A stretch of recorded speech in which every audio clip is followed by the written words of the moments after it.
కానీ నాకు ఎందుకు ప్రభాస్ వాక్ చేసుకుంటూ వస్తే ఒక స్వాగ్, కత్తిలీలా వదిలేస్తే ఒక స్వాగ్, కాలనీలా పెట్టి చేతితో బ్లడ్ అలా వాన నీటిలో అదో స్వాగ్, ఏదో స్వాగ్ అలా కొట్టేసి దులుకొని ఇలా వస్తాడు, ఇలా వస్తాడు.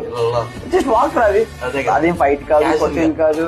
ఆ ఇంటర్వెల్ కాటరమ్మ ఫైట్ లో కత్తిలా వదిలేస్తాడు, జస్ట్ కత్తిలా వదిలేస్తాడు.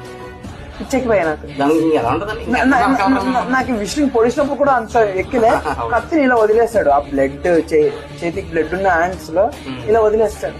ప్రభాస్ పట్టుకోవడమే కాదు, ప్రభాస్ కి కాదు, ప్రభాస్ చేతికి, ప్రభాస్ కాలుకి, ప్రభాస్ ఐస్ కి, ప్రభాస్ ప్రతి దానికి మాట్లాడితే ప్రభాస్ షాడో కూడా బట్ ప్రభాస్ కి తప్పితే ఇంకెవరికి లేదు గ్రావించుకోవాలి. ఛత్రపతిలో ఆ గేర్ ఇలా పట్టుకుని ఇలా అంటాడు చూడు, గేరు.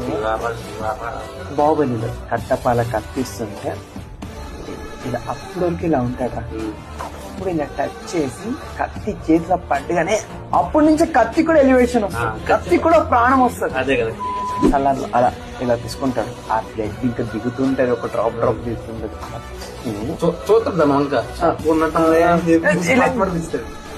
దాని తర్వాత కలిపి ఇప్పుడు ఆ ఆకు అలా అలా అలా అలా స్టిక్ మీద పడుతుంది, అది స్టిక్ ఇలా పడుతుంది. ఇలా పట్టుకుంటారా దాన్ని 70mm స్క్రీన్ మీద